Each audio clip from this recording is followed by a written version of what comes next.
Great. Again, thank you everyone for making it. We're gonna get started. And Steve, here's the prompt. So you can take it away. I am calling this Bay Village Historic District Commission public hearing to order at 4 p.m. on Tuesday, August 11, 2026. Commissioners present are Steve Dunwell, Laura Shea, and Craig Douglas. In accordance with the Commonwealth of Massachusetts Executive Order suspending certain provisions of the open meeting law, including the March 29, 2023 legislation extending the suspension of these provisions until June 30th, 2027, we are conducting this meeting online. To ensure public access to the deliberations of the Bay Village Historic District Commission, the public may access this call through telephone and video conferencing. Members of the public will have an opportunity to ask questions and provide comment on applications and discussions. To do so, please raise your hand in the application via the Zoom meeting platform or email staff at bayvillageac@boston.gov. We will repeat these instructions throughout the meeting. Great. So first item on the agenda is the ratification of the June 9th, 2026 meeting minutes. So may I start by asking, has everyone of the commissioners read the minutes from the previous meeting, June 9? I have read the minutes from the previous June 9th hearing. So can I see a motion to approve the minutes as shown? I'll make a motion to approve the meeting minutes. And a second, please. Second. Okay, all in favor? That's okay. So it's unanimous. We have accepted the meeting minutes. Great, thank you. And then up next on our agenda is administrative review. So again, these are items listed under this particular type of review because they have already been identified as meeting the eligibility criteria of the Bay Village regulatory standards. So starting off with 16 Melrose Street, this was an emergency repair application that was issued because of damage that could pose as a public safety risk, which you could see over on my cursor on the right-hand side of the ceiling overhang, actually detaching from the entryway. So we were able to confirm that everything was going to be in kind, retaining all the existing decorative elements. So that is why we issued that emergency repair. Up next is essentially the same scope of work for one singular building, but these two next applications are the same building, but have different addresses at opposite sides of the district. So 22 to 24 Piedmont Street and 17 to 19 Winchester Street, you'll see have two different entryways. So you're able to see my cursor right here. This is the street front facade of Winchester Street, and this is the front facade facing Piedmont Street. This applicant actually applied to us back in late 2025 or early 2026 to conduct masonry exploratory work to see what needed to be done, which we approved administratively. And now they're going to be repairing the masonry as needed, making sure that all the elements or that the work is going to be essentially in kind. So those are the applications that we have for today. I have a question about the two facades that you're showing us. Are you saying they're one contiguous building that run block to block? Yeah. And these are the same structure, just they have facades on both Piedmont and Winchester? Yes. Can I speak to that point? Both of these are part of a larger condominium group. It was a joining of several different businesses. Some had addresses on Piedmont, some had addresses on Winchester, some went all the way through, and there's at least one, maybe two condo associations that control all of these different units. None of the units that we're talking about here go all the way through. They go halfway. Okay. So 2224 Piedmont is a half and it faces Piedmont. 1719 Winchester is a half and the entry is on Winchester. Thank you. Great. Okay, is there any other discussion about these items for review? No, It seems pretty routine, right? Okay. yes, to me it does, yes. Okay, so can I ask for a motion to approve these three items that are presented for administrative review as shown? Motion to approve these three administrative items as shown. Okay, I'll second that and ask for a vote to approve as shown. Okay, okay, so that's a Approved. unanimous vote to approve them as shown. Thank you very much. And so that covers that part. Now, Jackie, is there more to the admin side of this? Or There have is we- not. That's all. Okay. That's all that we got. So next part of the agenda is a violation update, speaking specifically to 135 Charles Street South.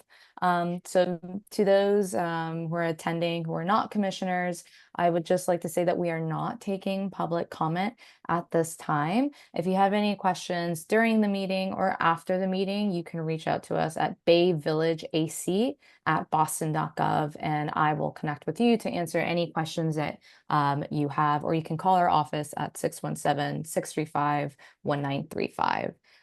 So again, this is going to be a violation update to everyone here, specifically talking about the Bay Village Historic District Commission purview and our guidelines. So first, I just wanted to start off to let everyone know that there is currently existing signage that is up facing Jefferson Street that is supposed to be a sign advertising and commercial building at 135 Charles Street South that was not approved or reviewed by the Bay Village Historic District.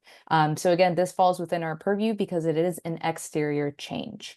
We also actually have been made aware today that there is a modified entryway in which we spoke internally, and we will be issuing a violation for that scope of work, in which we just found out today. So that will be a separate violation. To reel it back just a little bit, speaking of the signage of this building, we have issued a violation already to both the owner of the property and the current tenant. So both parties hopefully have been made aware. We issued these violations through mail. And if we don't hear back from them for an extended period of time, we will be issuing another one. At this current point, as of today, August 11th, we haven't heard anything back from them. And so we will be planning on issuing another second violation regarding the signage this week. Another thing that I just wanted to comment towards is that ISD have been made aware of this matter, and we've been working with them to loop them in on how the Bay Village Historic District Commission manages violations. But just to inform everyone else that the Inspectional Services Department has a different sort of structure when it comes to violation and when it comes to enforcement, in which I cannot speak to. But again, they are people who can be reached through our city directory. Another person who I've been working diligently with is Michaela, who is the Bay Village Neighborhood Liaison on behalf of the Office of Neighborhood Services. So she's been looped in on all the correspondence that I've had with constituents and with ISD as well. So, if anyone has any questions who is here regarding Bay Village's Historic District Commission's purview, I'm here to respond. And then if Michaela has any, she usually punts it over to me so I can make sure I'm giving them proper feedback and guidance of where we are on that. But so just try to set the tone here and sort of inform the commissioners. But does anyone have any questions, the commissioners, about where we are with this violation? So just to ask go the ahead, Laura. question, sorry, Mhm. Steve. The violation for the signage that was not, where an application was not received by the Historic District Commission, Mhm. neither reviewed, neither applied, reviewed, or approved. That violation has gone to the convenience store operator, who's the tenant, and the unit owner of record of the condominium unit that they are renting, that they're leasing that space from.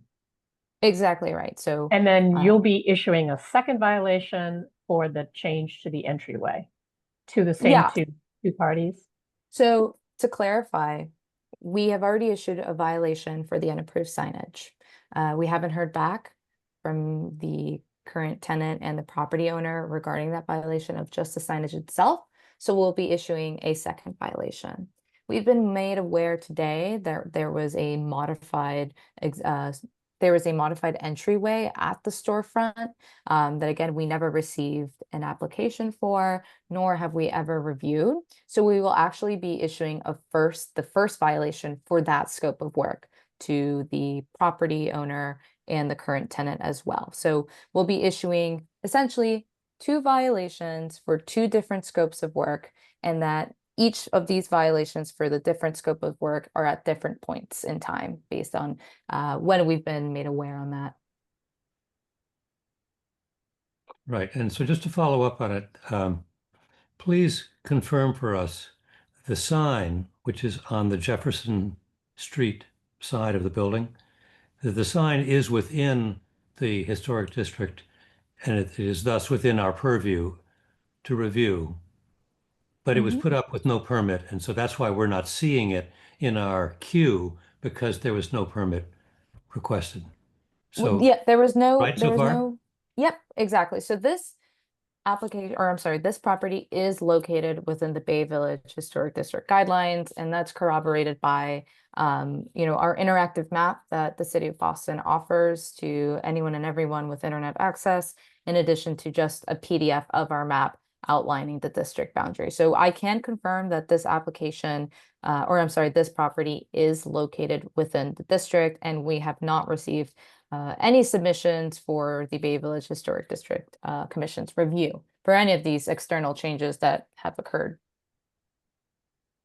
Okay, and again, just to confirm, when you send the violation out, it's sent by mail, and you don't actually have a way of knowing whether the recipient paid attention to their mail. So you send out one, then you send out another one. And does anyone ever go to the property and knock on the door and say hello? Typically we've always been issuing our violations by mail, and that's a procedure that is outlined within our bylaws. So that is the way that we have always functioned with serving these violations. Typically, I haven't seen in my time any face-to-face sort of serving of the violation. Okay. So commissioners, are there other comments? Yes. What is the nature of the language in your violation letter? Are you asking the property owner or the operator to remove the sign or restore the entry as it was? What is the remedy? What is the cure? Yeah. So typically for violations, what happens is that we make whoever made these external exterior changes without a review aware that this was one, located in a historic district, and 2, unapproved by the respective commission. What we then do is tell them to submit a design review application like anyone else within the Bay Village Historic District who's doing exterior change.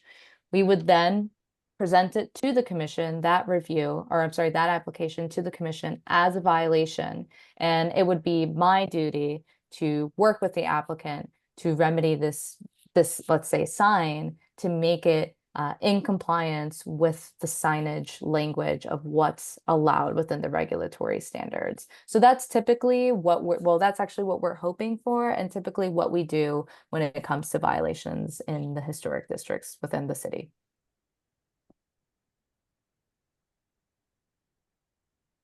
Is it in our purview or in the landmarks guidelines to compel the property owner to remove this sign and resubmit under the historic district guidelines? So typically, I mean, that would be something that we could discuss once they actually have an application, right? The commission can say the sign does not fall within the guidelines of what we have with regard to language for signage. You are going to have to remedy this by, propping up a new sign.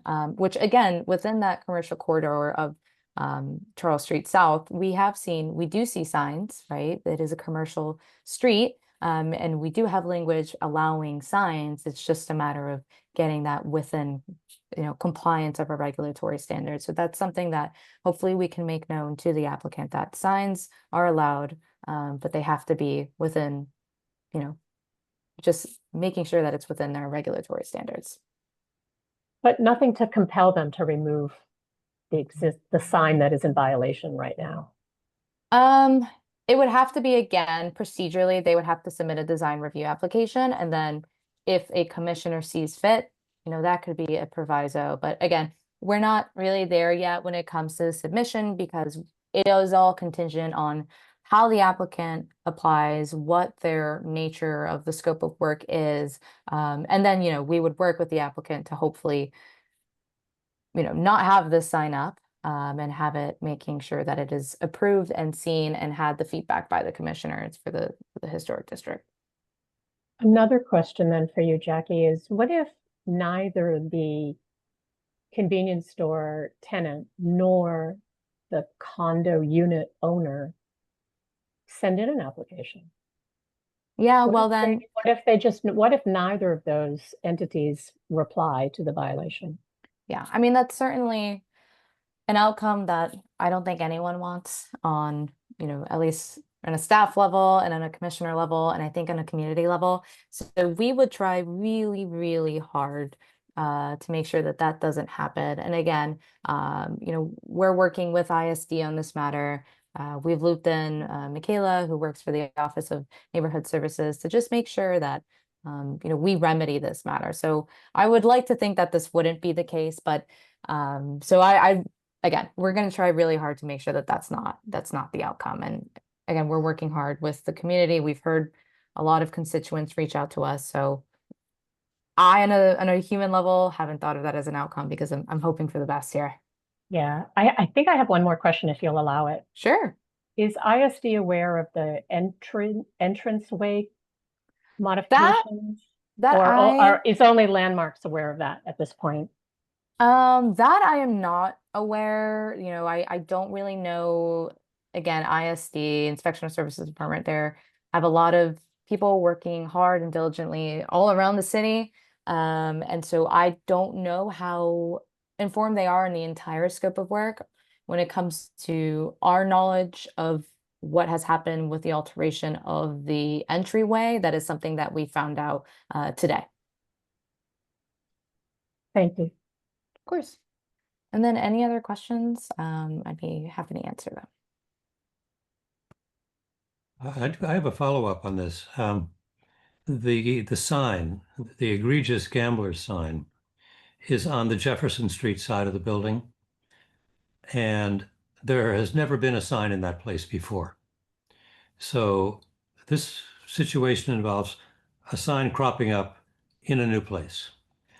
On the Charles Street South side of the property, there are 3 businesses, and each of them has some kind of signage.